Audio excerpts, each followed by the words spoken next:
നൈവേദ്യ സമർപ്പണം നടക്കുകയാണ്. തീർത്ഥം തളിച്ച് മേൽശാന്തി ആ നൈവേദ്യം ദേവിക്ക് സമർപ്പിക്കുന്നതോടെ ഈ ലക്ഷക്കണക്കിന് പൊങ്കാല അടുപ്പുകളിൽ നിരന്നിരുന്ന പൊങ്കാലകളിലേക്കും നൈവേദ്യ സമർപ്പണം നടക്കും.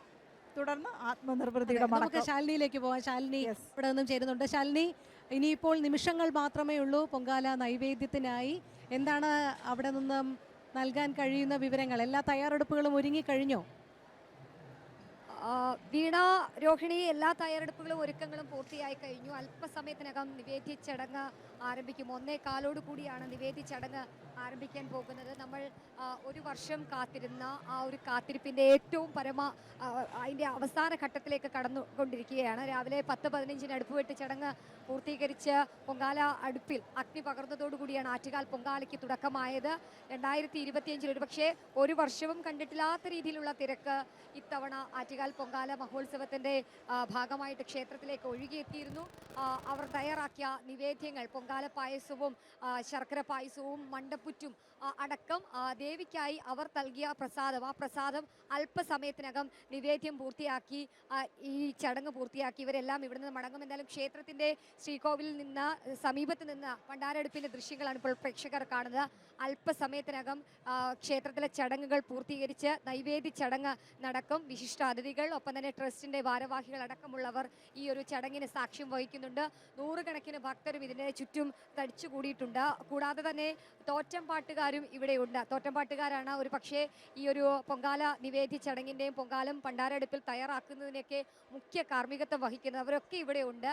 മധുര ചുട്ട് ചാമ്പലാക്കി ആറ്റുകാലിലേക്ക് എത്തിയ ആ ഒരു ദേവിയെ, അവരുടെ കോപമകറ്റാൻ, അവരെ സംതൃപ്തപ്പെടുത്തി, അവരെ തൃപ്തിപ്പെടുത്തി, അവരെ ശാന്തമാക്കി ആറ്റുകാലിൽ കുടിയിരുത്തി എന്നുള്ളതാണ് വിശ്വാസം. ആ ഒരു വിശ്വാസത്തിൻ്റെ ഭാഗമായിട്ടാണ് എല്ലാ വർഷവും ഈ പൂരം ദിവസവും ഒപ്പം തന്നെ പൗർണമിയും ഒത്തുചേരുന്ന ദിവസം ആറ്റുകാലിൽ പൊങ്കാല ആഘോഷിക്കുന്നത്. ഒരുപക്ഷെ ആറ്റുകാലിൻ്റെ മാത്രം ഉത്സവമല്ല, സംസ്ഥാനത്തിൻ്റെ മാത്രം ഉത്സവമല്ല, ഒരു നാടിൻ്റെ ആകെ ഉത്സവമായി ഈ ദിവസങ്ങൾ മാറുന്നു എന്നുള്ളതാണ് ഏറ്റവും ായിട്ടുള്ള കാര്യം. കാർത്തിക നാളിൽ കൊടിയേറി അല്ലെങ്കിൽ കാപ്പുകെട്ടി ദേവിയെ കുടിയിരുത്തി അന്ന് മുതൽ തുടങ്ങിയ ആഘോഷം അതിൻ്റെ ഏറ്റവും മൂർധന്യാവസ്ഥയിൽ നിൽക്കുന്ന കാഴ്ചകളാണ് നമുക്കിപ്പോൾ ഇവിടെ നിന്നും കാണാൻ സാധിക്കുന്നത്. എന്തായാലും നൈവേദ്യ ചടങ്ങുകൾ ആരംഭിക്കുകയാണ്. വാദ്യമേളങ്ങൾ ഉണ്ടാകും, ഒപ്പം തന്നെ കരിമരുന്ന് പ്രയോഗം ഉണ്ടാകും. അതിൻ്റെയൊക്കെ അകമ്പടിയോട് കൂടിയാണ് നൈവേദ്യ ചടങ്ങുകൾ ക്ഷേത്രത്തിൽ നടക്കാൻ പോകുന്നത്.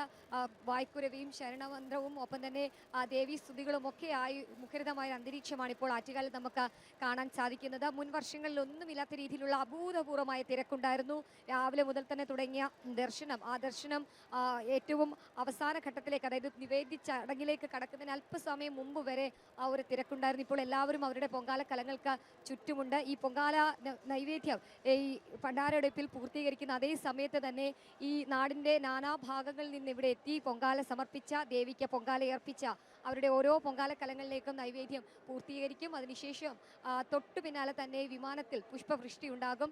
2 വിമാനങ്ങളാണ്, ചെറു വിമാനങ്ങളാണ് ഇത്തവണ പുഷ്പവൃഷ്ടിക്കായി തയ്യാറാക്കിയിട്ടുള്ളത്. ആദ്യഘട്ടങ്ങളിൽ അത്തരത്തിലൊരു പുഷ്പവൃഷ്ടി ഇല്ല എന്ന് തീരുമാനിച്ചെങ്കിലും 1970 ആരംഭിച്ച ആ ഒരു ചടങ്ങിന് ഒരു രീതിയിലുള്ള മുടക്കവും വരുത്താതെ ഇത്തവണയും എയർപോർട്ട് അതോറിറ്റി അതിന് അനുമതി നൽകിയിരിക്കുകയാണ്. റൺവേയുടെ നിർമ്മാണം കാരണം അത് ഉണ്ടാകില്ല എന്നുള്ള ആശങ്കകൾ ഉണ്ടായിരുന്നുവെങ്കിൽ പോലും അവസാന ഘട്ടത്തിൽ ജില്ലാ കളക്ടർക്ക് എയർപോർട്ട് അതോറിറ്റി അത്തരത്തിൽ ചെറുവിമാനത്തിൽ പുഷ്പവൃഷ്ടി നടത്തുമെന്നുള്ള അനുമതിയും നൽകി. എന്തായാലും അതൊക്കെ നടക്കാൻ പോവുകയാണ്. എന്തായാലും ക്ഷേത്രത്തിൽ വിശേഷാൽ പൂജകൾ കഴിഞ്ഞിരുന്നു. ആ വിശേഷാൽ പൂജകൾക്ക് ശേഷമാണ് നൈവേദ്യ ചടങ്ങുകളിലേക്ക് കടക്കാൻ പോകുന്നത്. ഇനി വളരെ ചുരുക്കം, കണ്ണടച്ച് തുറക്കുന്ന നിമിഷം മാത്രമേ ഉള്ളൂ. ഒരു വർഷമായി കാത്തിരുന്ന ആറ്റുകാൽ പൊങ്കാല, അതിൻ്റെ ഏറ്റവും പ്രധാനപ്പെട്ട ചടങ്ങ്, ഏറ്റവും പ്രധാനപ്പെട്ട നിമിഷത്തിലേക്ക് കടക്കാൻ പോവുകയാണ്.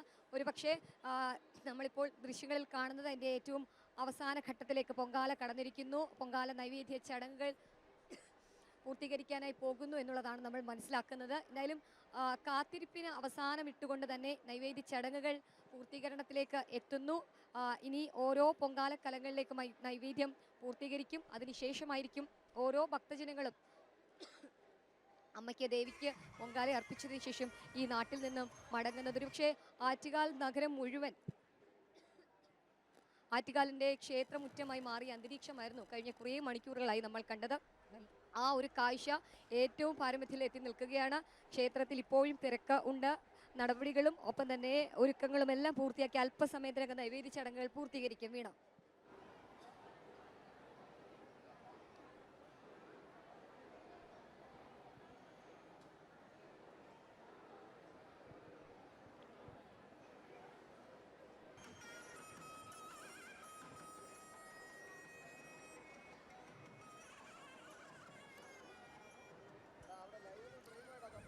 അങ്ങനെ അങ്ങനെ നിവേദ്യം പുണ്യാഹം തളിച്ചു കഴിഞ്ഞു. മേൽശാന്തി ദേവിക്ക് സമർപ്പിച്ചു കഴിഞ്ഞു. ആ മുഹൂർത്തം പൂർണ്ണമായിരിക്കുകയാണ്. ഇപ്പോൾ ലക്ഷോപലക്ഷം വരുന്ന പൊങ്കാല കലങ്ങളിൽ നിവേദ്യ സമർപ്പണം നടന്നുകൊണ്ടിരിക്കുകയാണ്. നിറഞ്ഞിട്ടുണ്ടാകും. അതെ. ഇനിയിപ്പോ ഒരു പരക്കം പാച്ചിലാണ്. ദേവിക്ക് സമർപ്പിച്ചു കഴിഞ്ഞാൽ ഇനി എല്ലാ ഇടങ്ങളിൽ നിന്നും, ഈ എല്ലാ വീടുകളിൽ നിന്നും സ്ത്രീകൾ മാത്രമാണല്ലോ പൊങ്കാലയിടാൻ വന്നത്. ഇനി ഈ ദേവി പുണ്യം നിറഞ്ഞ ഈ പൊങ്കാല വീടുകളിൽ എത്തിക്കണം അല്ലെ? എത്രയും പെട്ടെന്ന് കുടുംബാംഗങ്ങൾക്ക് നൽകണം, കുട്ടികൾക്കും ഭർത്താവിനും നൽകണം, അച്ഛനും നൽകണം. ഈ ഒരു ഒറ്റൊരു കാര്യം മനസ്സിൽ വെച്ചുകൊണ്ട് ഇനി രോഹിണി പറഞ്ഞ പോലെ ഒരു പരക്കം പാച്ചിലാണ്. കിട്ടുന്ന വണ്ടിയിൽ കയറി വീട്ടിലെത്തണം. എത്രയും പെട്ടെന്ന് ആ പുണ്യം കുടുംബാംഗങ്ങൾക്ക് കൂടി പകരുക. അതിനപ്പുറം മറ്റൊന്നുമില്ല. കാരണം ഇപ്പോൾ ഇങ്ങനെ അനുഗ്രഹിക്കപ്പെട്ട് നിൽക്കുകയാണ്. ഇതിലുപരി ഇനി മറ്റൊരു സായുജ്യവും ഇല്ല എന്നുള്ള ഒരു വലിയ ഭക്തിയുടെ ആ ഒരു പലരുടെയും കണ്ണുകൾ നിറഞ്ഞൊഴുകുന്നത് ഈ പുകയടിച്ചിട്ടല്ല എന്ന് മനസ്സിലാക്കാൻ കഴിയും. കാരണം ഈ പൊങ്കാല ഇങ്ങനെ ഈ തിളച്ച് തൂവി വരുമ്പോൾ ഉണ്ടാകുന്ന എല്ലാവരുടെയും കുരവയിടുന്നതിനൊപ്പം തന്നെ ദേവീ മന്ത്രങ്ങൾ വരുന്നതിനൊപ്പം തന്നെ പലരുടെയും കണ്ണുകൾ നിറഞ്ഞൊഴുകുകയായിരുന്നു. അത് സന്തോഷം കൊണ്ടോ അല്ലെങ്കിൽ ആ ഒരു ആത്മസമർപ്പണം പൂർണ്ണമായതിൻ്റെയൊക്കെ ഒരു സന്തോഷമൊക്കെയാണ് അവരുടെ കണ്ണുകളിൽ കണ്ടത്. ഇപ്പോഴും ഈ മടങ്ങിപ്പോകുന്ന ആളുകളും അതേ നിർവൃത്തിയോടെയാണ് മടങ്ങിപ്പോകുന്നത് അല്ലേ? നമുക്കത് കാണാൻ കഴിയുന്നുണ്ട്. ഇപ്പോൾ കിട്ടുന്ന വണ്ടികളിൽ കയറി വീട്ടിലെത്തുക എന്ന് പറയുമ്പോൾ തന്നെ വിപുലമായ സംവിധാനങ്ങൾ നമ്മൾ നേരത്തെ സൂചിപ്പിച്ചു. വന്ദേ ഭാരത് അടക്കം പാസഞ്ചർ ട്രെയിനായി ഓടുന്ന അവസ്ഥ. അപ്പോൾ ട്രെയിനുകളിലെല്ലാം അങ്ങനെ ഇന്നത്തെ ദിവസം അങ്ങനെ ഒരു നിയന്ത്രണങ്ങളൊന്നുമില്ല. ഇങ്ങോട്ട് വരുന്നതിനേക്കാളും ഇരട്ടി ഭാരം അങ്ങോട്ടേക്കുണ്ട്. പ്രസാദം ഒരു കയ്യില് പിടിക്കേണ്ടതുണ്ട്. അപ്പോൾ ഈ 2-3 ദിവസമായി ഇവിടെ വന്ന് കിടക്കുമ്പോൾ അതിനുള്ള സജ്ജീകരണങ്ങളും ഒക്കെ ആയിട്ടാണ് അവർ വരുന്നത്. അപ്പോൾ ഇത്തവണ ഇത്തിരി ഭാരം കൂടും. പക്ഷേ മനസ്സ് ഭക്തിയുടെ ലഹരിയിലായതുകൊണ്ട് ഒന്നും അവർ അറിയുന്നില്ല. എത്രയും പെട്ടെന്ന് വീടുകളിലേക്ക് എത്തുക. പുഷ്പവൃഷ്ടി നടത്തിക്കൊണ്ട് ആറ്റുകാൽ പരിസരം ഒന്നാകെ പുഷ്പവൃഷ്ടി നടക്കുകയാണ്, വിമാനം പറക്കുകയാണ്. അതും ഒരു മനോഹരമായ കാഴ്ച തന്നെയാണ്. തീർച്ചയായും തീർത്തും സാർത്ഥകമായ നിമിഷങ്ങളിലൂടെയാണ് കടന്നു പോകുന്നത്. കാരണം എടുത്തു പറയാവുന്ന ഒരു പ്രശ്നങ്ങളുമില്ലാതെ, ഒരു അപകടങ്ങളുമില്ലാതെ എല്ലാം വളരെ ഭംഗിയായി നടന്നു പോയി എന്ന് പറയുന്ന. ചിലയിടങ്ങളിൽ രാവിലെ കുടിവെള്ളം മുടങ്ങി എന്ന് ഒഴിച്ചാൽ മറ്റു ചില പ്രശ്നങ്ങളൊന്നും തന്നെ എവിടെ നിന്നും റിപ്പോർട്ട് ചെയ്തിട്ടില്ല. വളരെ പെട്ടെന്ന് തന്നെ പരിഹരിക്കപ്പെട്ടു പോകുന്നുണ്ടായിരുന്നു ഓരോ നിമിഷവും.